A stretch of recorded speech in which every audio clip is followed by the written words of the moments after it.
എല്ലാ പ്രിയപ്പെട്ടവർക്കും നമസ്കാരം. ഡോക്ടർ പി വിജയൻ സാറിൻ്റെ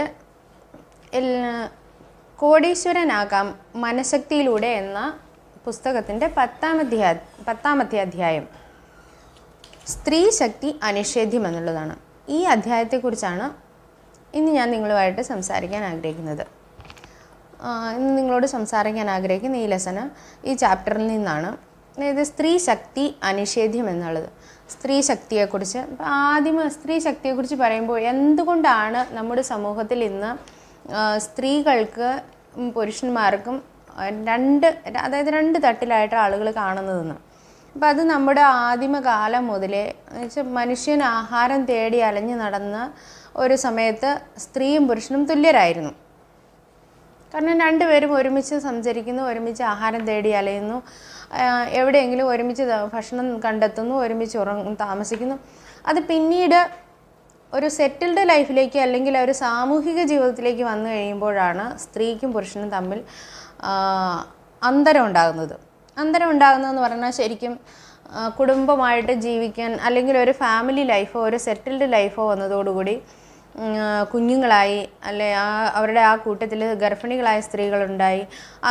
അങ്ങനെ ഒരു സാഹചര്യം വന്നു കഴിഞ്ഞപ്പോൾ സ്വാഭാവികമായിട്ടും സ്ത്രീകളെയും കുഞ്ഞുങ്ങളെയും അല്ലെങ്കിൽ ഗർഭിണികളായിട്ടുള്ളവരെ ഒരിടത്തിരുത്തി ബാക്കിയുള്ള പുരുഷന്മാർ ആഹാരം തേടി അല്ലെങ്കിൽ വേട്ടയ്ക്കായിട്ടും സഞ്ചരിക്കുന്ന ഒരവസ്ഥ വന്നു.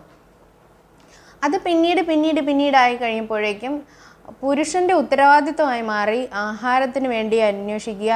കാരണം അന്നത്തെ സാഹചര്യത്തിൽ മനുഷ്യന് ആഹാരം മാത്രം മതിയായിരുന്നു. മറ്റ് ജീവിത സാഹചര്യങ്ങളൊന്നും അല്ലെ ഇന്നത്തെ പോലെ മറ്റ് ആധുനിക സൗകര്യങ്ങളുടെ ഒന്നും ഇല്ലായിരുന്നല്ലോ. അപ്പോൾ ആ ഒരു സാഹചര്യത്തിന് മനുഷ്യന് ഭക്ഷണത്തിന് വേണ്ടി അധ്വാനിക്കുക എന്നുള്ളത് മാത്രമേ ഉണ്ടായിരുന്നുള്ളൂ. അപ്പോൾ പുരുഷൻ്റെ ഉത്തരവാദിത്തമായി മാറി ആഹാരത്തിന് വേണ്ടി അന്വേഷിക്കുക, ആഹാരം തേടി കൊണ്ടുവരിക. സ്ത്രീയുടെ ഉത്തരവാദിത്തം എന്ന് പറയുന്നത് വീട്ടിലിരുന്ന് കുഞ്ഞുങ്ങളെ നോക്കുക, കുടുംബത്തെ അന്വേഷിക്കുക, അല്ലെങ്കിൽ കൂട്ടത്തിലുള്ളവരെ പരിചരിക്കുക. ഇതൊക്കെ സ്ത്രീയുടെ ഉത്തരവാദിത്തമായി. ശരിക്കും പറഞ്ഞാൽ അതാണ് നമ്മുടെ ശരിക്കും ജീവിതത്തിലെ അല്ലെങ്കിൽ തൊഴിൽ വിഭജനത്തിൻ്റെ തുടക്കം. സ്ത്രീക്കും പുരുഷനും ഇടയിലുള്ള തൊഴിൽ വിഭജനം. അതിനുശേഷം ഈ ഒരു സമ്പ്രദായം അല്ലെങ്കിൽ ഈ ഒരു വ്യവസ്ഥ പിന്തുടർന്നു വന്നു എന്നുള്ളതാണ്. എന്നാൽ വളരെ വർഷങ്ങൾക്ക് ശേഷമൊക്കെ കടന്നു വരുന്നതിനനുസരിച്ച് ശരിക്കും നമ്മുടെ ആധുനിക സംസ്കാരത്തിലെ സ്ത്രീകൾക്ക് തുല്യ പങ്കാളിത്തം നൽകുന്ന അല്ലെ സ്ത്രീയെയും തുല്യ ശക്തിയായി കണ്ടു എന്നാണ് ശരിക്കും നമ്മുടെ ഭാരതത്തിൻ്റെ പുരാതന സംസ്കാരം നമ്മളെ പഠിപ്പിക്കുന്നത്. അതിൻ്റെ ഉത്തമ ഉദാഹരണമാണല്ലോ അർദ്ധനാരീശ്വര സങ്കല്പമൊക്കെ. അതായത് സ്ത്രീയും പുരുഷനും തുല്യരാണ്, അല്ലെങ്കിൽ പകുതി സ്ത്രീയും പകുതി പുരുഷനും എന്ന് പറയുന്നിടത്ത് തന്നെ നമുക്ക് മനസ്സിലാകും രണ്ടുപേരും തുല്യരായിട്ട് കാണുന്ന ഒരു അവസ്ഥ. അതുപോലെ നമ്മുടെ ഭാരതത്തിൽ സ്ത്രീയെ ശക്തി എന്നാണ് വിശേഷിപ്പിച്ചിരുന്നത്. അതായത് ശിവനും ശക്തിയും എന്ന ആ ഒരു സങ്കല്പം. അപ്പോൾ പക്ഷേ പിന്നീട് വന്നു കഴിയുമ്പോഴേക്കും വർഷങ്ങൾ കഴിയുമ്പോൾ ആയിരക്കണക്കിന് വർഷങ്ങൾ ഇതിൻ്റെ വ്യത്യാസത്തിൽ മനുഷ്യൻ്റെ ജീവിതത്തിൽ മാറ്റങ്ങൾ സംഭവിക്കുന്നതും മനുഷ്യൻ സമൂഹജീവിയായി മാറി അവിടെ പിന്നെ ജാതി വ്യവസ്ഥകളും മറ്റ് പല വ്യവസ്ഥകളും വരുമ്പോൾ നമുക്കറിയാം പിന്നീട് സ്ത്രീയുടെ ഈ ശക്തി അല്ലെങ്കിൽ പ്രകൃതി സ്ത്രീയെയും പുരുഷനെയും തുല്യശക്തി എന്ന് ഞാൻ ഉദ്ദേശിച്ചത് ശാരീരിക ശക്തിയല്ല, തുല്യ മനഃശക്തിയുള്ളവരായിട്ടും അല്ലെങ്കിൽ ജോലി ചെയ്യാനും പുരുഷന് ചെയ്യാൻ കഴിയുന്ന കാര്യങ്ങൾ സ്ത്രീക്കും ചെയ്യാൻ കഴിയുമെന്ന് ഇന്നത്തെ ആധുനിക സമൂഹം നമ്മളത് തെളിയിച്ചു കഴിഞ്ഞു. പക്ഷെ ആ ഒരു സാഹചര്യം ആദിമകാലത്ത് തന്നെ മനുഷ്യൻ മനസ്സിലാക്കിയത് കൊണ്ടാവാം പിന്നീട് മനുസ്മൃതിയൊക്കെ സ്ത്രീക്ക് സ്വാതന്ത്ര്യം കൊടുക്കണ്ട എന്നുള്ള രീതിയിലൊക്കെ എഴുതിയത്. കാരണം സ്ത്രീയും പുരുഷനും തുല്യരാണ് എന്ന് അന്നത്തെ സമൂഹമല്ലേ അന്നത് മനസ്സിലാക്കിയിട്ടായിരിക്കാം. ഓരോ സാഹചര്യത്തിലൊക്കെ നമുക്കറിയാം സ്ത്രീകളും നല്ല കഴിവുള്ളവരുണ്ടായിരുന്നവരും അധ്വാനിക്കുന്നവരും അതുപോലെ സ്ത്രീക്ക് നല്ല വിദ്യാഭ്യാസം കൊടുത്തുകൊണ്ടിരുന്ന ഒരു കാലമൊക്കെ ആദിമകാലത്ത് പുരാതന സംസ്കാരത്തിൽ നമ്മുടെ ഭാരതത്തിൽ തന്നെ ഉണ്ടായിരുന്നു. പിന്നീടാണ് ഈ ഭാരതത്തിലും ഈ സ്ത്രീയെ അടിച്ചമർത്തി അല്ലെങ്കിൽ സ്ത്രീക്ക് സ്വാതന്ത്ര്യം കൊടുക്കാൻ പാടില്ല, അല്ലെങ്കിൽ സ്ത്രീയെ വീട്ടിലേക്ക് മാത്രം, അതായത് കുടുംബം നോക്കാൻ മാത്രം ഉത്തരവാദിത്തപ്പെട്ട ഒരാളാണെന്നുള്ള രീതിയിലേക്ക് സമൂഹത്തിൻ്റെ വ്യവസ്ഥിതി മാറിയത്. പക്ഷേ അതിൽ നിന്നൊക്കെ പിന്നീട് ഇന്ന് സമൂഹത്തിലെ അല്ലെങ്കിൽ സ്ത്രീകൾ തന്നെ അതിൻ്റെ സ്വന്തം കഴിവ് മനസ്സിലാക്കാനും കുറച്ച് പേരൊക്കെ അതിൻ്റെ സ്വന്തം കഴിവ് മനസ്സിലാക്കുകയും ആ ഒരു വ്യവസ്ഥിതിയിൽ നിന്ന് പുറത്തു വരാൻ ആഗ്രഹിക്കുകയും ചെയ്യുന്നുണ്ട്. പക്ഷേ അങ്ങനെ പുറത്തു വരാൻ ആഗ്രഹിക്കുന്ന സ്ത്രീകളെയും നമുക്കറിയാം, ഇന്നത്തെ സമൂഹം ഒരു പരിധിവരെയും എല്ലാവരും അങ്ങനെയാണെന്നല്ല, എല്ലാ പുരുഷന്മാരും അങ്ങനെയാണെന്നല്ല ഞാൻ പറയുന്നത്. ഒരു വിഭാഗം ചിലർ അതിനകത്ത് ഒരു സ്ത്രീയെയും തുല്യരായിട്ട് കാണാൻ ആഗ്രഹിക്കാതെ വരുന്നു. പക്ഷേ ആ ഒരു സ്ത്രീ സമത്വത്തിന് വേണ്ടി പോരാടുന്നവരെ നമ്മൾ ഫെമിനിസ്റ്റ് എന്നൊക്കെ വിളിക്കുകയും ഒരുപാട് ആ ഒരു ഫെമിനിസ്റ്റ് എന്ന് പറയുമ്പോൾ സ്ത്രീകൾക്ക് വേണ്ടി അല്ലെങ്കിൽ അവരെ വേറൊരു ലെവലിലേക്ക് കാണുന്ന ഒരു സമൂഹം ഉണ്ടെന്ന് നമുക്കറിയാം. എന്നാൽ ശരിക്കും ഒരു പരിധിവരെ അവരുടെ പ്രവർത്തനങ്ങളുമൊക്കെ സ്ത്രീകൾക്ക് മുന്നോട്ട് വരാനൊക്കെ സഹായിച്ചിട്ടുണ്ട്. പക്ഷേ എന്തുകൊണ്ടാണ് സ്ത്രീ തന്നെ സ്വന്തം ശക്തി തിരിച്ചറിയണമെന്നാണ് എനിക്ക് പറയാനുള്ളത്. അതായത് സ്ത്രീകൾ അവരുടെ കഴിവ് തിരിച്ചറിയുമ്പോഴാണ് അവർക്കും സമൂഹത്തിൽ എന്തെങ്കിലും ചെയ്യാൻ കഴിയുമെന്നും കുടുംബത്തിന് വേണ്ടി എന്തെങ്കിലും ചെയ്യാൻ കഴിയുമെന്നും അവർക്ക് ജീവിതത്തിൽ വിജയിക്കാൻ കഴിയുമെന്ന് സ്ത്രീ തന്നെ മനസ്സിലാക്കണം. അത് നമുക്ക് തന്നെ അറിയാം. സ്ത്രീ സ്വന്തം കഴിവ് തിരിച്ചറിഞ്ഞിട്ടുള്ളവരുണ്ട്. അതുകൊണ്ടാണല്ലോ ഉണ്ണിയാർച്ചയൊക്കെ പോകരുതെന്നും അല്ലെങ്കിൽ എന്താ പറയുന്നത്, ചട്ടമ്പികളായിട്ടുള്ള ആളുകൾ വഴിയിലുണ്ടെന്ന് അറിഞ്ഞുകൊണ്ട് തന്നെ ആ വഴി തന്നെ പോകാൻ അവർ തീരുമാനിച്ചത്. കാരണം അവർക്ക് അവരുടെ കഴിവിൽ വിശ്വാസം ഉണ്ടായിരുന്നു. എനിക്കത് ചെയ്യാൻ കഴിയും, അല്ലെ എന്നോട് എതിർക്കുന്നവരെ എനിക്ക് തോൽപ്പിക്കാൻ കഴിയുമെന്നൊരു വിശ്വാസം, സ്വന്തം കഴിവിൽ ആത്മവിശ്വാസം ഉണ്ടായിരുന്നത് കൊണ്ടാണ് ഉണ്ണിയാർച്ച അതിന് തയ്യാറായെന്ന് നമ്മൾ അങ്ങ് വിശ്വസിക്കേണ്ടി വരും. അപ്പോൾ അതുപോലെ തന്നെ ജീവിതത്തിൽ വിജയിച്ചിട്ടുള്ള നമ്മുടെ ഭാരതത്തിലും ലോകത്തിലും ഒക്കെ ആയിട്ട് ഒരുപാട് ഇന്ന് നമ്മൾ നോക്കുമ്പോൾ ഒരുപാട് സ്ത്രീകൾ ശരിക്കും ആ ഒരു ലെവലിലേക്ക്, അതായത് പുരുഷന് എന്തുമാത്രം ജോലി ചെയ്യാൻ കഴിയും, അല്ലെങ്കിൽ ഏതൊക്കെ സ്ഥാനങ്ങളിൽ എത്താൻ കഴിയുമോ അതേ സ്ഥാനങ്ങളിലും ഇന്ന് സ്ത്രീകളും എത്തിച്ചേർന്നിട്ടുണ്ട്. നമുക്കറിയാം, ബഹിരാകാശത്ത് വരെയും പോയിട്ടുള്ള സ്ത്രീകളെയും ഇന്നും നമ്മുടെ തന്നെ ഭാരതത്തിന് സുനിത വില്യംസ് ബഹിരാകാശത്തുണ്ട്, തിരിച്ചു വരാൻ പറ്റാതെ അവിടെ അതുപോലുള്ള ഒരവസ്ഥയിലുണ്ടെന്നൊക്കെ നമ്മൾ നിരന്തരമായ വാർത്തകളിലൊക്കെ വായിക്കുന്നുണ്ട്. അപ്പോൾ ഒരു പുരുഷൻ എന്തുമാത്രം ചെയ്യാൻ കഴിയുമോ അത്രയും സ്ത്രീക്കും ചെയ്യാൻ കഴിയും എന്നുള്ളതിൻ്റെ ശരിക്കുമുള്ള സമൂഹത്തിലെ ഉദാഹരണങ്ങളാണ്. അപ്പോൾ സ്ത്രീ തൻ്റെ സ്വന്തം ശക്തി തിരിച്ചറിയാൻ കഴിഞ്ഞാൽ ഒരു പരിധിവരെ ഇന്ന് നടക്കുന്ന ഈ ചൂഷണത്തിൽ നിന്നൊക്കെ നമുക്കും രക്ഷപ്പെടാൻ കഴിയും. കാരണം എന്തുകൊണ്ടാണ് സ്ത്രീകൾ ഇങ്ങനെ ഒരു ചൂഷണത്തിന് അടിമപ്പെടുന്നതെന്ന് പറയുമ്പോൾ അതിനകത്തൊരു വ്യത്യാസമുണ്ട്. സ്ത്രീ എന്നും അബലയാണ് അല്ലെങ്കിൽ ദുർബലയാണ്, നിനക്കൊന്നും ചെയ്യാൻ കഴിയുകയില്ല എന്ന് സമൂഹം നമ്മളോട് പറഞ്ഞ് പഠിപ്പിച്ച് ചെറുപ്പം മുതൽ നമ്മൾ അതാണ് കേട്ട് വളരുന്നത്. അപ്പം അങ്ങനെ കേട്ട് വളരുന്ന ഒരു സാഹചര്യത്തിൽ, അതായത് ഞാനിവിടെ നോർത്ത് ഇന്ത്യയിൽ താമസിക്കുന്ന ഒരാളാണ്, വർഷങ്ങളായിട്ട് 15 വർഷമായിട്ട് നോർത്ത് ഇന്ത്യയിൽ താമസിക്കുന്നു.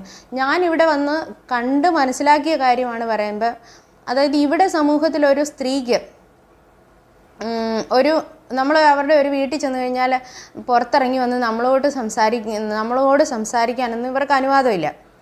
അപ്പം അവർക്ക് അവരുടെ ആ വീട്ടിനുള്ളിലെ മുറിയിലിരിക്കാനും അതിനകത്ത് ചുറ്റിത്തിരിയാനും അല്ലാതെ പുറത്തൊരു മനുഷ്യൻ വന്നാൽ, അല്ലെങ്കിൽ നമ്മുടെയൊക്കെ വീട്ടിൽ കേരളത്തിൽ മലയാളികളുടെ വീടുകളിലൊക്കെ ആണെങ്കിൽ പുറത്തുനിന്ന് ഒരാൾ വന്നു കഴിഞ്ഞാൽ അവരിറങ്ങി വരികയും സംസാരിക്കുകയും പരിചയപ്പെടുകയും ഒക്കെ ചെയ്യും. പക്ഷേ ആ ഒരു വ്യവസ്ഥിതി ഇവിടെ ഇല്ല. ഇവിടെ അത് പറ്റത്തില്ല.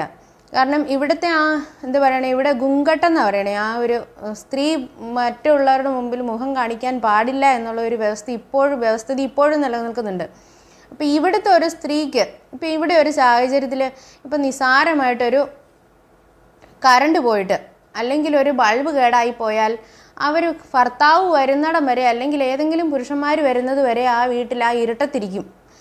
കാരണം അവർക്ക് ആ ഒരു ബൾബ് ചേഞ്ച് ചെയ്യാനുള്ള കഴിവ് പോലും ഇല്ലെന്നുള്ളതാണ്. കാരണം അവരെ സംബന്ധിച്ച് അവർക്ക് ഒന്നിനും കഴിവില്ലാത്ത, വീട്ടിൽ കഞ്ഞി വെക്കുക, കറി വെക്കുക, പാത്രം കഴുകുക, തുണി അലക്കുക എന്നീ ഒരവസ്ഥയല്ലാതെ ഇങ്ങനെയുള്ള ജോലികളല്ലാതെ വേറെ ഒരു ജോലിയും ചെയ്യാനുള്ള കഴിവില്ലാത്ത ഒരു അവസ്ഥയിലേക്കാണ് അവരെ കൊണ്ടുവന്ന് എത്തിച്ചേക്കുന്നത്. അപ്പം അത് എന്തുകൊണ്ടാണെന്ന് വെച്ചാൽ ഇവർക്ക് അതിനൊന്നും സ്വാതന്ത്ര്യമില്ല, നിനക്കതിനുള്ള കഴിവില്ല, അല്ലെങ്കിൽ നിൻ്റെ ജോലിയല്ല ഇതെന്നുള്ളൊരു വ്യവസ്ഥിതി, അല്ലെങ്കിൽ അത് ചെറുപ്പം തൊട്ട് അവർ കേട്ട് വളരുന്നത്. ഇതൊക്കെ പുരുഷന്മാരുടെ ജോലിയാണ്. ഒരു ബൾബ് മാറിയിടുന്നത് പോലും പുരുഷൻ്റെ ജോലിയാണ്. അത് സ്ത്രീക്ക് ചെയ്യാൻ പറ്റില്ല, അല്ലെങ്കിൽ സ്ത്രീയുടെ ജോലിയല്ല എന്നുള്ള ഒരു വ്യവസ്ഥിതി. അപ്പോൾ ആ ഒരു സാഹചര്യത്തിൽ വളരുന്ന ഒരു സ്ത്രീ ഒരു പ്രതികൂല ഘട്ടം വരുമ്പോഴോ അല്ലെങ്കിൽ ഒരു പ്രശ്നം ഉണ്ടാകുമ്പോഴോ അവർക്ക് അതിനോട് എതിർത്ത് നിൽക്കാനോ അല്ലെങ്കിൽ ആ ഒരു പ്രശ്നത്തെ അഭിമുഖീകരിക്കാനോ അവർക്ക് അതിനുള്ള കഴിവില്ലാത്ത ആക്കി അവരെ ശരിക്കും നമ്മൾ ദുർബലയാക്കി വെക്കുകയാണ്. അത് ആ ഒരു വ്യവസ്ഥിതി മാറണമെങ്കിൽ, വ്യവസ്ഥിതി മാറാൻ ഒരു പരിധിവരെയും പുരുഷന്മാരും തയ്യാറാവണം. സ്ത്രീകളെ ഇങ്ങനെ വീടിനുള്ളിൽ മാത്രം അടച്ചു വയ്ക്കാൻ പറ്റിയ, അല്ലെങ്കിൽ അവരെ കഞ്ഞിയും കറിയും വയ്ക്കാനോ പാത്രം കഴുകാനും കുടുംബം നോക്കാനും മാത്രമുള്ളവരല്ല എന്ന്. എന്തുകൊണ്ടാണ് ഈ നോർത്ത് ഇന്ത്യയിലൊക്കെ ഇത്രയും സാമ്പത്തിക പ്രശ്നം എന്ന് പറഞ്ഞാൽ പണം ഉള്ളവൻ്റെ കയ്യിലുണ്ട്, ഇല്ലാത്തവൻ്റെ ഒന്നുമില്ല. കാരണം ആ ഒരു കുടുംബത്തിൽ ഒരാൾ മാത്രം അധ്വാനിക്കുന്നത് കൊണ്ട് ഒന്നും ആവില്ല എന്ന് നമുക്കും അറിയാം. അവരുടെ കുഞ്ഞുങ്ങൾക്ക് നല്ല വിദ്യാഭ്യാസം കൊടുക്കാനോ അല്ലെങ്കിൽ നല്ല ആരോഗ്യ സംരക്ഷണം നടത്താനോ അല്ലെങ്കിൽ ഭാവിയിലേക്ക് അവരെ നല്ല രീതിയിൽ കരുതി വയ്ക്കാനോ ഒന്നും സാധിക്കാത്തത് എന്തുകൊണ്ടാണെന്ന് ചോദിച്ചാൽ, ഒരു പുരുഷൻ മാത്രം അധ്വാനിക്കുന്നത് കൊണ്ട് കഞ്ഞി കുടിച്ചു പോകാം, അല്ലെങ്കിൽ ദൈനംദിന ചിലവുകൾ ഇങ്ങനെ നടന്നു പോകാമെന്നല്ലാതെ വേറൊന്നും സാധിക്കില്ല. അപ്പം ആ ഒരു വ്യവസ്ഥിതിയിൽ മാറണമെങ്കിൽ പുരുഷനും സ്ത്രീയും, അതായത് ഒപ്പം നിൽക്കുന്ന സ്ത്രീയെ കൈപിടിച്ച് കയറ്റാൻ അല്ലെങ്കിൽ അവരെ ഒരു തൻ്റെ ഒപ്പത്തിനൊപ്പം എത്താനെങ്കിലും പുരുഷനും കൂടെ ഹെൽപ്പ് ചെയ്യണമെന്നാണ് എൻ്റെ അഭിപ്രായം. അപ്പം അതിനൊക്കെ കാരണം സ്ത്രീകൾക്ക് ഒരുപാട് കാര്യങ്ങൾ സാധിക്കും എന്നുള്ളതിന് നമ്മുടെ മുമ്പിൽ ഒരുപാട് ഉദാഹരണങ്ങളുണ്ട്. ഒരു ചെറിയ ഉദാഹരണം പറഞ്ഞിട്ട്, ചെറിയൊരു കാര്യം എന്ന് പറഞ്ഞപ്പോൾ, ഒരു പെൺകുട്ടി ഇപ്പം നല്ല ഒരു ക്രിസ്ത്യൻ കുടുംബത്തിൽ ജനിച്ചു വളർന്ന ഒരു പെൺകുട്ടി, ഈ പെൺകുട്ടിക്ക് ഒരു ബ്രാഹ്മണ യുവാവുമായിട്ട് സ്നേഹത്തിലായി. പക്ഷേ ഇവർ തമ്മിൽ വിവാഹം കഴിക്കാൻ ഒരിക്കലും ഇവരുടെ ഫാമിലി, രണ്ട് കൂട്ടരുടെയും ഫാമിലി സമ്മതിക്കത്തില്ലായിരുന്നു. ഒടുവിൽ ഇവരെന്ത് ചെയ്തു എന്ന് വെച്ചാൽ രണ്ടുപേരും സ്വന്തമായിട്ട് വിവാഹം കഴിച്ച് ജീവിക്കാൻ തീരുമാനിച്ചു. അങ്ങനെ ഇവർ വീട്ടിൽ നിന്നിറങ്ങി സ്വന്തമായിട്ട് വിവാഹം കഴിച്ച് ജീവിക്കാൻ ആരംഭിച്ചു. പക്ഷെ കുറേ നാളുകൾ കഴിയുമ്പോഴാണ് ഈ പെൺകുട്ടി മനസ്സിലാക്കുന്നത് ഇവളുടെ ഭർത്താവ് ഒരു മദ്യപാനിയായിരുന്നെന്നും കുടുംബം നോക്കുകയല്ലാത്ത ആളാണെന്നും പൈസ നാനാവിധമായിട്ട് ചെലവഴിക്കുന്ന ഒരാളാണെന്നും മനസ്സിലായതോടുകൂടി ഇവരുടെ ജീവിതത്തിൽ പ്രശ്നങ്ങളുണ്ടായി. ഇതിനിടയ്ക്ക് ഈ പെൺകുട്ടിയെ ഉപേക്ഷിച്ച് ഇവർ തമ്മിലുള്ള പ്രശ്നങ്ങളും ഒക്കെ ആയി കഴിഞ്ഞതോടുകൂടി ഈ പെൺകുട്ടിയെ ഉപേക്ഷിച്ച് ഭർത്താവ് പോയി. അതോടുകൂടി ഇതിനകം ഈ പെൺകുട്ടി ഇവർക്ക് 2 കുഞ്ഞുങ്ങളും ഉണ്ടായി. അപ്പോൾ അവസാനം ജീവിക്കാൻ ഒരു മാർഗ്ഗമില്ല, രക്ഷയില്ലാതെ വന്നു കഴിഞ്ഞപ്പോൾ ഈ പെൺകുട്ടി തിരിച്ച് അവരുടെ വീട്ടിൽ ചെന്ന് കഴിഞ്ഞപ്പം വീട്ടുകാർ ഇവരെ കൈക്കൊണ്ടു. പക്ഷേ ഈ പെൺകുട്ടിക്കും അല്ലെ ഈ സ്ത്രീക്കും അവരുടെ 2 കുഞ്ഞുങ്ങൾക്കും ളുടെയും കൂടെ ഉത്തരവാദിത്വം ഈ അമ്മയെ കൊണ്ട്, അപ്പനമ്മമാരെ കൊണ്ട് ചെയ്യിപ്പിക്കുന്നത് ശരിയല്ല എന്നൊരു ചിന്ത ഈ ആളിൻ്റെ മനസ്സിലുണ്ടായി. ഇപ്പോൾ സ്ത്രീ ഇവരെ സ്വന്തമായിട്ട് അധ്വാനിച്ച് എന്തെങ്കിലും ജോലി ചെയ്തിട്ടാണെങ്കിലും സ്വന്തം കുഞ്ഞുങ്ങളെ നല്ല രീതിയിൽ പഠിപ്പിക്കണം, വളർത്തണം എന്നൊരു ആഗ്രഹം ഉണ്ടായിട്ട് ഇവർ ആദ്യം ഒരു ചെറിയ കട, മറീന ബീച്ചിൽ ഒരു ചെറിയ ഈ ജ്യൂസും സിഗരറ്റും അങ്ങനെയുള്ള സാധനങ്ങളൊക്കെ വിൽക്കുന്ന ഒരു ചെറിയ പെട്ടിക്കട ആരംഭിച്ചു. അങ്ങനെ ഈ പെട്ടിക്കട ആരംഭിച്ചിട്ട് ഇവർ നന്നായിട്ട് ശരിക്കും രാവിലെ തൊട്ട് വൈകുന്നേരം വരെ കാരണം ഇവരുടെ ജീവിതത്തിൽ ഒറ്റ ലക്ഷ്യമുള്ള എൻ്റെ അപ്പനും അമ്മയും കൊണ്ട് ഞാൻ സ്വന്തമായിട്ട് തിരഞ്ഞെടുത്ത ഒരു ജീവിതമാണ്, അതിന് ഇനി നശിച്ചു പോകരുത്, ഇങ്ങനെ ആയിപ്പോയത്, ഇനിയും എൻ്റെ അപ്പനും അമ്മയും കഷ്ടപ്പെടുത്താൻ പാടില്ല എന്നൊരു ചിന്ത വന്നിട്ട് പുള്ളിക്കാരി സ്വന്തമായിട്ട് ശരിക്കും രാവിലെ തൊട്ട് വൈകുന്നേരം വരെ അധ്വാനിച്ച് അവസാനം ഇവരുടെ ഈ അധ്വാനവും കഷ്ടപ്പാടും ഒക്കെ കണ്ടു കഴിഞ്ഞപ്പോൾ ഈ കട പതിയെ ഡെവലപ്പായി, നല്ല കച്ചവടം ഉണ്ടായി. അതോടുകൂടി ഇവരുടെ ദൈനംദിന ചിലവുകളൊക്കെ ഇതിൽ നിന്ന് തുടങ്ങി. അപ്പോൾ ഇവരുടെ ഈ അധ്വാനം കണ്ടിട്ട് അവിടെ ഒരു കോൺട്രാക്ടർ അവരുടെ ക്യാൻറ്റീൻ നടത്താനായിട്ട് ഈ സ്ത്രീയെ ഏൽപ്പിച്ചു. അപ്പോൾ ഇവരുടെ ക്യാൻറ്റീൻ നടത്താൻ ഏൽപ്പിച്ച് ഈ പുള്ളിക്കാരി ആ ഒരു ക്യാൻറ്റീൻ ഒരു വർഷം കൊണ്ട് നല്ല രീതിയിൽ അവർ അധ്വാനിച്ചത് ഡെവലപ്പ് ചെയ്തു. അത് കണ്ടു കഴിഞ്ഞിട്ട് പിന്നീട് വേറെ ഇതിൽ നിന്നും പുള്ളിക്കാരിക്ക് ചെന്നൈയിൽ മധുരയിലുള്ള വേറൊരു കമ്പനി അവരുടെ ക്യാൻറ്റീൻ നടത്താനായിട്ട് ആളിനെ ഏൽപ്പിച്ചു. അങ്ങനെ ഇവർ മധുരയിൽ പോയിട്ട് അവിടെ ഈ ക്യാൻറ്റീൻ നടത്തി അത് ഡെവലപ്പ് ചെയ്ത് അതിനോടൊപ്പം നല്ലൊരു വരുമാനം കൂടെ ഉണ്ടാക്കിയെടുത്തു. ആ ഒപ്പം പുള്ളിക്കാരി പഠിക്കാനും താല്പര്യപ്പെട്ടു. അങ്ങനെ പഠിച്ച് നല്ല ഒരു നിലയിലെത്താനും ഇപ്പോൾ എന്തുവാ ഈ ക്യാൻറ്റീൻ നടത്തുന്നതെന്ന് വെച്ചാൽ ബിസിനസ്സും ചെയ്യാം, ആ ഒപ്പം എന്തു പറയുന്നത് ഈ പുള്ളിക്കാരുടെ പഠനം മുമ്പോട്ട് കൊണ്ടുപോകാനായിട്ട് ആഗ്രഹിച്ചു. അപ്പോൾ ആ ഒരു പഠനത്തോടൊപ്പം പുള്ളിക്കാരി ഈ ക്യാൻറ്റീൻ നടത്തിക്കൊണ്ട് പോവുകയാണ്. അപ്പോൾ അവിടെ നിന്ന് കാറ്ററിംഗ് ജോലിയൊക്കെ വിട്ട് കഴിഞ്ഞിട്ട് പിന്നീട് സ്വന്തമായിട്ട് പുള്ളിക്കാരി കരാർ ജോലിയിൽ, അതായത് ഈ ക്യാൻറ്റീൻ നടത്തുന്ന സ്വന്തമായിട്ട് പുള്ളിക്കാരി അത് കാറ്ററിംഗ് ഏറ്റെടുത്ത് നടത്താൻ തുടങ്ങി. അങ്ങനെ കാറ്ററിംഗ് ഏറ്റെടുത്ത് നടത്തി അവരുടെ 2 മക്കളെയും നന്നായിട്ട് പഠിപ്പിച്ചു, വിവാഹം കഴിച്ചു വിട്ടു. അപ്പോൾ ആ കാറ്ററിംഗ് നടത്തിക്കൊണ്ടിരുന്ന സ്ഥാനത്ത് നിന്ന് പുള്ളിക്കാരി സ്വന്തമായിട്ട് ഒരു കരാറിൽ കോൺട്രാക്റ്റ് ഏറ്റെടുത്ത് സ്വന്തമായിട്ട് നടത്തുക.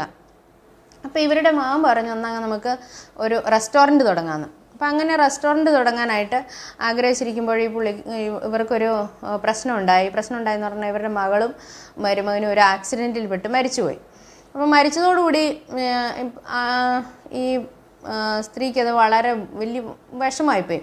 അപ്പോൾ ഇവരുടെ പേര് പട്രീഷ്യ എന്നാണ്, പട്രീഷ്യ. അപ്പോൾ ഇവർക്ക് ഇതൊരു ഭയങ്കരമായിട്ടൊരു ടെൻഷനിലും ഭയങ്കര ഒരു വിഷമത്തിലായിപ്പോയി. അപ്പം മകളുടെ പേരിൽ സാന്ദ്രിയം എന്ന് പറയുന്നത്, സാന്ദ്ര എന്നാണ് മകളുടെ പേര്. അപ്പോൾ ആ സാന്ദ്രിയം എന്ന് പറയുന്ന പേരിൽ ഇവരൊരു റെസ്റ്റോറൻറ്റ് തുടങ്ങി. ആ റെസ്റ്റോറൻറ്റ് തുടങ്ങിയിട്ട് അപ്പോൾ ഇങ്ങനെ അപകടത്തിൽപ്പെട്ട് മരിക്കുന്നവരെ സഹായിക്കാൻ വേണ്ടി ഇവർ ഒരു ആംബുലൻസ് സർവീസും തുടങ്ങുകയാണ്. അന്ന് 82-ൽ വെറും 50 പൈസയ്ക്ക് വിറ്റുവരവ് തുടങ്ങിയ അതായത് വെറും ഒരു തട്ടുകട, ആ തട്ടുകടയിൽ നിന്ന് ഇവരിന്ന് ലക്ഷങ്ങൾ, പ്രതിദിനം 2 ലക്ഷത്തിലധികം വിറ്റുവരവുള്ള ഒരു സാഹചര്യത്തിലേക്ക് എത്തി. അതിനുശേഷം ഇവർക്ക് FCCIയുടെ എൻ്റർപ്രണർ അവാർഡൊക്കെ കിട്ടിയിട്ടുണ്ടായി. അപ്പോൾ അതായത് ഈ മറീന ബീച്ചിൽ തട്ടുകടയുമായിട്ട് ജീവിതം ആരംഭിച്ച ഈ ഒരു സ്ത്രീയുടെ വളർച്ച ഇന്ന് 2 ലക്ഷം രൂപ ഒരു ദിവസം വിറ്റുവരവുള്ള ഒരു സാഹചര്യത്തിലേക്ക് അവരെ എത്തിച്ചത് അവരുടെ കഠിനാധ്വാനവും അതോടൊപ്പം അവരുടെ മനധൈര്യവും ഈ 2 കാര്യങ്ങൾ കൊണ്ടാണ്. അപ്പോൾ ഇതിന് ജീവിതത്തിൽ ഒരുപാട് പ്രതിസന്ധികൾ വന്നു. ഭർത്താവ് ഉപേക്ഷിച്ചു പോയി, മക്കളെ വളർത്തണം, പിന്നെ ഇതിനിടയ്ക്ക് മകളും മരുമകനും മരിച്ചുപോയി. അങ്ങനെ പലവിധ പ്രശ്നങ്ങൾ ഇവരുടെ ജീവിതത്തിലുണ്ടായി. പക്ഷേ ആ പ്രശ്നങ്ങളിൽ നിന്നെല്ലാം ഇവർ അതിജീവിച്ച് ഇന്ന് നല്ലൊരു നിലയിലെത്തിയെങ്കിൽ അത് അവരുടെ കഠിനാധ്വാനം കൊണ്ടാണ്. കഠിനാധ്വാനവും അചഞ്ചലമായിട്ടുള്ള അവരുടെ മനോധൈര്യം കൊണ്ടാണ്. അപ്പം എന്തുകൊണ്ടാണ് അപ്പോൾ സ്ത്രീകൾക്കും ഇത് സാധിക്കും, അല്ലെങ്കിൽ സ്ത്രീകൾക്ക് അപ്പോൾ ആ ഒരു കാര്യം നമ്മൾ അതുപോലെ ഒരുപാട് ഉദാഹരണങ്ങളുണ്ട്. നമുക്കറിയാം ഇൻഫോസിസിൻ്റെ ഉടമസ്ഥ അതായത് നാരായണമൂർത്തിയും സുധാമൂർത്തി. അപ്പം ഇവരൊക്കെ അതുപോലെ ഒരുപാട് പേര് ഇന്ന് അതുപോലെ നമ്മുടെ ഭാരതത്തിൽ സ്ത്രീകൾ ഇന്ന് ഭാരതത്തിലും ലോകത്തിലും തന്നെ ഒരുപാട് സ്ത്രീകൾ നല്ല നല്ല സ്ഥാനങ്ങളിൽ എത്തുന്നുണ്ട്. നമ്മുടെ ഭാരതത്തിൻ്റെ തന്നെ പ്രസിഡന്റ്, രാഷ്ട്രപതി ആയിരിക്കുന്ന ഒരു സ്ത്രീയാണ്. അതുപോലെ ഒരുപാട് സ്ത്രീകൾ ഇന്ന് നല്ല നിലയിൽ, അതായത് സമൂഹം തന്നെ ഇന്നൊരു പക്ഷേ ഒരുപാട് കമ്പനികൾ തന്നെ തിരിച്ചറിഞ്ഞിട്ടുണ്ട് സ്ത്രീകളെ ഒരു സ്ഥാനത്ത് ഏൽപ്പിച്ചു കഴിഞ്ഞാൽ, അതായത് സ്ത്രീകൾക്ക് നല്ല ഒരു ഔദ്യോഗിക സ്ഥാനം കൊടുത്താൽ ഒരു പരിധിവരെയും അവർ നല്ല രീതിയിലാണ് നടത്തിക്കൊണ്ട് പോകുന്നത്. നമുക്കറിയാം ഇന്ന് നമ്മുടെ ICICI ബാങ്ക്, അതുപോലെ HDFC ബാങ്ക്, ഇങ്ങനെയുള്ള വലിയ ബാങ്കുകളൊക്കെ അതിൻ്റെയൊക്കെ നേതൃസ്ഥാനത്തിരിക്കുന്നത് സ്ത്രീകളാണ്. അപ്പം ഇതൊക്കെയും സ്ത്രീകൾക്ക് കഴിയും എന്നുള്ള, അതായത് പുരുഷന്മാർക്കും ഒപ്പം തന്നെ സ്ത്രീകൾക്കും ഈ സംരംഭങ്ങൾ നടത്തിക്കൊണ്ട് പോകാനും അധികാര സ്ഥാനത്തിരിക്കാനും അല്ലെങ്കിൽ രാജ്യം ഭരിക്കാനും അങ്ങനെ എല്ലാ ജോലികളും ചെയ്യാനുള്ള കഴിവുണ്ട് എന്നതിൻ്റെ നല്ല ഉദാഹരണങ്ങളാണ് ഇതൊക്കെ. അപ്പം എന്താണ് സ്ത്രീയെ ഇങ്ങനെ ഒരു സ്ഥാനത്തേക്ക് എത്തിക്കുന്ന അല്ലെ പുരുഷനിൽ നിന്ന് വേർതിട്ട് നിർത്തുന്ന ഒരു ഘടകം അല്ലെങ്കിൽ ഗുണങ്ങൾ എന്തൊക്കെയാണെന്ന്. അപ്പം അതിനകത്ത് നമുക്ക് നോക്കേണ്ട 1-2 കാര്യങ്ങളുണ്ട്. സ്ത്രീക്ക് എന്താണ് അങ്ങനെ അതായത് സ്ത്രീകളെ നേതൃത്വത്തിലേക്ക് കൊണ്ടുവരുന്നതിന് വിവിധമായ കഴിവുകളുണ്ട്. അപ്പോൾ ഒന്നാമത്തെ കാര്യമാണ് പൊരുത്തപ്പെടാനുള്ള കഴിവെന്ന് പറയുന്നത്. അപ്പോൾ പൊരുത്തപ്പെടാനുള്ള കഴിവെന്ന് നമ്മൾ പറയുമ്പോൾ നമുക്കറിയാം സ്ത്രീകളെ സംബന്ധിച്ച് ഏത് സാഹചര്യമായിട്ട് അവർ പൊരുത്തപ്പെട്ടു പോകും. അതിന് ഏറ്റവും വലിയ ഉദാഹരണമാണല്ലോ 10 18 വയസ്സുള്ള അല്ലെങ്കിൽ 20 വയസ്സ് 22 വരെ ആകുന്ന ഒരു പെൺകുട്ടി വിവാഹം കഴിഞ്ഞ് വേറൊരു വീട്ടിൽ ചെന്ന് കഴിയുമ്പോൾ പിന്നെ ആ വീട്ടിലെ അംഗമായി മാറുകയാണ് അവർ. അപ്പോൾ ഇത്രയും വയസ്സ് വരെ അല്ലെ 18 വയസ്സ് വരെ അല്ലെങ്കിൽ 20 വയസ്സ് വരെ അവർ ജീവിച്ചു വന്ന സാഹചര്യങ്ങളിൽ നിന്നെല്ലാം ടോട്ടലി ഡിഫറെൻ്റ് ആയിട്ടുള്ള ഒരു സാഹചര്യത്തിലായിരിക്കാം അവർ വേറൊരു വീട്ടിൽ ചെല്ലുന്നത്. അപ്പോൾ ആ വീട്ടിൽ ചെല്ലുമ്പോൾ അവർക്ക് പരിചയമുള്ള ആളുകളോ അല്ലെങ്കിൽ ഇന്ന് വരെ ജീവിച്ചു വന്ന സാഹചര്യങ്ങളോ ഭക്ഷണ രീതികളോ ഒന്നും ആയിരിക്കില്ല അവിടെ. പക്ഷേ അതിൽ നിന്നെല്ലാം എല്ലാ സാഹചര്യവുമായിട്ട് ഈ സ്ത്രീ പൊരുത്തപ്പെടും. അപ്പോൾ അതിൻ്റെ അത് സ്ത്രീയുടെ ഒരു പ്രത്യേക കഴിവാണത്, പൊരുത്തപ്പെടാനുള്ള കഴിവെന്ന് പറയുന്നത്. ഏത് സാഹചര്യത്തിനും എത്രമാത്രം പുതിയ കാര്യങ്ങളാണെങ്കിലും സ്ത്രീ അതിനുമായിട്ട് എത്രയും പെട്ടെന്ന് ഇഴുകിച്ചേരുകയും ആ ഒരു സാഹചര്യമായിട്ട് പൊരുത്തപ്പെടുകയും ചെയ്യും. പക്ഷെ പുരുഷനെ സംബന്ധിച്ച് അത്ര പെട്ടെന്ന് അവർ ആ സാഹചര്യമായിട്ട് പൊരുത്തപ്പെടാൻ സാധിക്കുന്നില്ല എന്നുള്ളതാണ്. അത് സ്ത്രീയുടെ ഒരു പ്രത്യേക കഴിവാണ്. രണ്ടാമത്തെ കാര്യം എന്ന് പറഞ്ഞാൽ നമുക്ക് പറയാം ദീർഘവീക്ഷണം എന്ന് പറയുമ്പോൾ ഭാവിയിലേക്ക് കരുതലോടെ എന്തെങ്കിലും ചെയ്യാനൊക്കെ പ്രത്യേക കഴിവുണ്ട് സ്ത്രീകൾക്ക്. അതായത് ഇന്നത്തെ കാര്യങ്ങൾ കുറച്ചൊക്കെ, അപ്പോൾ ഉദാഹരണത്തിന് വീട്ടു ചെലവ് നോക്കുന്ന കാര്യത്തിൽ പോലും സ്ത്രീകളാണെങ്കിൽ അതായത് ചെലവ് നോക്കുന്ന കാര്യം സ്ത്രീകളെ ഒന്ന് ഏൽപ്പിച്ച് നോക്ക്. അപ്പോൾ നിങ്ങൾ പുരുഷന്മാർ ഒരു ദിവസം 200 രൂപ ചിലവാക്കുമെങ്കിൽ സ്ത്രീകളത് 150 രൂപ ചിലവാക്കിയിട്ട് 50 രൂപ അവർ സേവ് ചെയ്യാൻ നോക്കും, ഏറ്റവും കുറഞ്ഞത്. അപ്പോൾ അത് സ്ത്രീയുടെ ഒരു പ്രത്യേകതയാണ്. അപ്പം അതായത് ദീർഘവീക്ഷണത്തോടെ അവരത് ചിലവ് ചുരുക്കി എന്നാൽ എല്ലാ കാര്യങ്ങളും അഡ്ജസ്റ്റ് ചെയ്ത് ആവശ്യമുള്ള കാര്യങ്ങൾ ചെയ്യുകയും ചെയ്യും, ഒന്നും ഒഴിവാക്കുകയൊന്നുമില്ല. പക്ഷേ അവർക്ക് അത് പ്രത്യേകമായിട്ട് അതിനെ കൈകാര്യം ചെയ്യാനുള്ള ഒരു കഴിവ് ഉണ്ടെന്നുള്ളതാണ്. വേറൊരു കാര്യം കൂടിയുണ്ട്, സാമ്പത്തിക അച്ചടക്കം എന്ന് നമുക്ക് പറയാം. അതായത് പാഴ്ചെലവുകളൊക്കെ ഒഴിവാക്കി മിതത്വം പാലിച്ച് വരുമാനത്തിൽ ഒതുങ്ങി നിന്നുകൊണ്ട് കുടുംബത്തിൻ്റെ വേണ്ടി ബഡ്ജറ്റ് തയ്യാറാക്കാൻ സ്ത്രീക്ക് കഴിയുമെന്നുള്ളതാണ്. അത് ഒരു സ്ത്രീയെ ഒരു സ്ഥാനത്തേക്ക്, അതായത് കമ്പനികളുടെ മേലുദ്യോഗ സ്ഥാനത്തേക്കോ അല്ലെങ്കിൽ ഒരു എൻ്റർപ്രണർ സ്ഥാനത്തേക്ക് എത്തിക്കുമ്പോൾ അല്ലെങ്കിൽ ഒരു കമ്പനി ആരംഭിക്കുന്നതിലൊക്കെ ഒരു പുതിയ സ്ഥാപനം തുടങ്ങുന്നതിനകത്തൊക്കെ സ്ത്രീകളുടെ ഈ കഴിവ് വളരെ പ്രയോജനപ്പെടുന്നുള്ളത്. നമുക്കറിയാം വലിയ പരസ്യങ്ങളും വലിയ പുറമോടികളും ഒക്കെ ആയിട്ട് ആരംഭിച്ച പല സ്ഥാപനങ്ങളും കുറച്ച് നാൾ കഴിയുമ്പോൾ അടച്ചുപൂട്ടി പോകും. എന്തുകൊണ്ടാണെന്ന് ചോദിച്ചു കഴിഞ്ഞാൽ ഈ ഒരു സാമ്പത്തിക അച്ചടക്കം ഇല്ലാത്തത് കൊണ്ടാണ്. പക്ഷെ ഒരു പരിധിവരെ നമുക്കറിയാം ഒരു പക്ഷേ ആ സ്ഥാനത്തേക്ക് സ്ത്രീകളെ ഏൽപ്പിച്ചു കഴിഞ്ഞാൽ ചിലർക്കത് നന്നായിട്ട് കൈകാര്യം ചെയ്യാനും നല്ല രീതിയിൽ അതിനെ മുമ്പോട്ട് കൊണ്ടുപോകാനും, കാരണം അവർക്കത് ചിലവ് ചുരുക്കി മിതത്വം പാലിച്ചിട്ട് ആവശ്യമുള്ള കാര്യങ്ങൾക്ക് ആവശ്യമുള്ള സമയത്ത് ചിലവാക്കി അതിന് മുമ്പോട്ട് കൊണ്ടുപോകാൻ പറ്റും. അപ്പം അത് വലിയൊരു കഴിവാണ് ഒരു സ്ഥാപനത്തേക്ക് അല്ലെങ്കിൽ ഒരു നേതൃത്വ സ്ഥാനത്തിലേക്ക് വരുന്ന ഒരു സ്ത്രീക്ക്. പിന്നീട് വേറൊരു കാര്യം പറയാം, സഹിഷ്ണുത. അപ്പം സ്ത്രീയുടെ സഹിഷ്ണുതാ മനോഭാവം എന്ന് പറയുന്നത്, അതായത് എന്തുമാത്രം ആഘാതങ്ങളുണ്ടായാലും അതിനെ താങ്ങാനും അല്ലെങ്കിൽ ആ ഒരു തകർച്ചയെ അതിജീവിക്കാനുമുള്ള കഴിവ് ഉണ്ടെന്നുള്ളതാണ്. അതായത് പുരുഷന്മാരെ സംബന്ധിച്ച് ചെറിയൊരു പ്രശ്നം ഉണ്ടായി അല്ലെങ്കിൽ ഒരു ചെറിയ എന്തെങ്കിലും ഒരു സാമ്പത്തിക തകർച്ച ഉണ്ടായാലോ ജീവിതത്തിൽ ഒരു ചെറിയ പ്രശ്നം ഉണ്ടായാലോ ഉടനെ അവർ മദ്യത്തിലും മയക്കുമരുന്നിലും ഒക്കെ അഭയം തേടുന്ന ഒരു അവസ്ഥ നമ്മൾ കാണാറുണ്ട്. പക്ഷെ സ്ത്രീകളെ സംബന്ധിച്ച് അവർ ആ ഒരു സാഹചര്യത്തെ അതിജീവിക്കുകയും ആ ഒരു തകർച്ചയിൽ അവർ പിടിച്ചു നിൽക്കുകയും ചെയ്യും. അത് സ്ത്രീക്കൊരു പ്രത്യേക കഴിവ് ദൈവം കൊടുത്തിട്ടുള്ളതാവാം, പ്രകൃതി നൽകിയിരിക്കുന്ന ഒരു പ്രത്യേക കഴിവ് തന്നെയാണ്. ഇത് നമ്മൾ പറയാതിരിക്കാം. അപ്പം ഇങ്ങനെയുള്ള കഴിവുകളും അതുപോലെ തന്നെ നിയമവ്യവസ്ഥയെ പാലിക്കുന്നതിൽ ഒരു പക്ഷേ പുരുഷന്മാരെക്കാളും ഒരുപടി മുമ്പിലാണ് സ്ത്രീകളെന്ന് പറയേണ്ടി വരും. കാരണം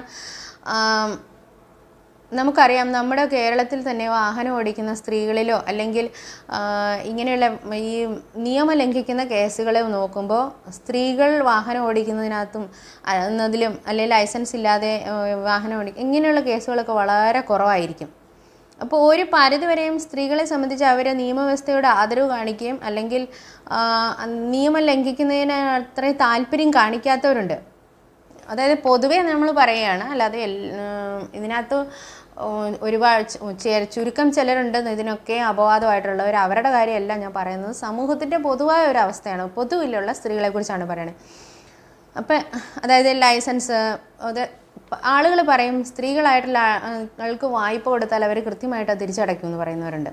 കാരണം അവരത് ആ കൃത്യമായിട്ട് തിരിച്ചടയ്ക്കാൻ താല്പര്യം കാണിക്കുക തന്നെ ചെയ്യും. അവരത് കടം മുമ്പോട്ട് കൊണ്ടുപോകാൻ താല്പര്യപ്പെടുന്നില്ലെന്നുള്ളതാണ് ഏറ്റവും വലിയൊരു പ്രത്യേകത. അപ്പം അങ്ങനെ ലൈസൻസ്, അതുപോലെ നികുതി അടയ്ക്കുന്ന കാര്യങ്ങൾ, വായ്പാ തിരിച്ചടവ്, ഇങ്ങനെയുള്ള കാര്യങ്ങളൊക്കെ സ്ത്രീകൾ ഇച്ചിരൂടി മുൻഗണന ഉണ്ട്. അതായത് പുരുഷന്മാരെക്കാൾ ഇച്ചിരൂടി താല്പര്യത്തോടു കൂടി ഈ കാര്യങ്ങളൊക്കെ ചെയ്യുന്നു എന്നാണ് നമ്മൾ പൊതുവെ കണ്ടുവരുന്നത്. അപ്പോൾ ഇങ്ങനെയുള്ള ഗുണങ്ങളൊക്കെ സ്ത്രീകൾക്ക് ഉണ്ട് എന്നാണ്. അതായത് ഇത് അവരുടെ തൊഴിലിലും ജീവിതത്തിൻ്റെ വിജയത്തിനും, അതായത് ഒരു തൊഴിൽ മേഖലയിലോ അല്ലെങ്കിൽ ഒരു സ്ഥാപനത്തിൻ്റെ നടത്തിപ്പിനോ ഇങ്ങനെയുള്ള കാര്യങ്ങൾക്കൊക്കെ സ്ത്രീകൾക്ക് അത് വലിയൊരു ഗുണമാണ്. ഇങ്ങനെയുള്ള കഴിവുകൾ ഉള്ളതുകൊണ്ട് സ്ത്രീകൾ ഒരു പക്ഷേ വിജയിക്കുന്നതിന്. അപ്പോൾ സ്ത്രീകൾ എന്തുകൊണ്ടാണ് ഈ സ്ഥാപനങ്ങളിലോ അല്ലെങ്കിൽ അവരുടെ തൊഴിൽ മേഖലകളിലൊക്കെ വിജയിക്കുന്നത് എന്തുകൊണ്ടാണ്? അപ്പോൾ ഇങ്ങനെയുള്ള കഴിവുകൾ ഉള്ളത് കൊണ്ടാണ് സ്ത്രീകൾക്ക് അതിനകത്ത് വിജയിക്കാൻ കഴിയുന്നതെന്ന് നമുക്ക് പറയാൻ പറ്റും. അപ്പോൾ അങ്ങനെ അതായത് ഇച്ഛാശക്തി, ഉയരാനുള്ള ആഗ്രഹം, പ്രതികൂല അവസ്ഥകളിലോട് മല്ലടിക്കാനുള്ള നിശ്ചയദാർഢ്യം, അപ്പോൾ ഇങ്ങനെയുള്ള കഴിവുകളൊക്കെ സ്ത്രീകൾക്ക് അവരുടെ മുന്നേറ്റത്തെ സഹായിക്കും. അപ്പോൾ പുതിയ ബിസിനസ് സാഹചര്യങ്ങളെ അതിജീവിക്കാനും പുതിയ സംരംഭങ്ങൾ തുടങ്ങാനും സ്ത്രീകൾക്ക് കഴിയുമെന്നുള്ളതാണ്. അപ്പോൾ ഇന്ന് തന്നെ നമുക്കറിയാം, വീടുകളിൽ ഇരുന്നു കൊണ്ട് തന്നെ ഒരുപാട് കാര്യങ്ങൾ സ്ത്രീകൾക്ക് ചെയ്യാൻ പറ്റും. ചെറിയ ചെറിയ ബിസിനസ് സംരംഭങ്ങൾ തുടങ്ങുക, ചെറിയ ചെറിയ കൈത്തൊഴിലുകൾ ചെയ്യുക, അല്ലെങ്കിൽ ഇന്ന് ഓൺലൈൻ, അതായത് നമുക്ക് ഇന്ന് നമ്മുടെ സമൂഹത്തിൽ അല്ലെ ഇന്നത്തെ സാഹചര്യത്തിൽ നമുക്ക് ഒരുപാട് സാധ്യതകളുണ്ട് മുമ്പിൽ. ഇപ്പോൾ ജീവിതത്തിൽ വിജയിക്കണമെന്ന് ആഗ്രഹിക്കുന്നവർ, എന്തെങ്കിലുമൊക്കെ ചെയ്യാൻ താല്പര്യപ്പെടുന്നവർ മാത്രമേ വിജയിക്കുന്നുള്ളൂ എന്നാണ്. അപ്പോൾ ആദ്യം നമുക്ക് ചെറിയ പരാജയങ്ങൾ ഉണ്ടാവാം. ആ പരാജയങ്ങളെ അതിജീവിക്കാൻ സ്ത്രീക്ക് കഴിവുണ്ട്. അപ്പോൾ അതിനെ അതിജീവിക്കാൻ അവർക്ക് കഴിയും.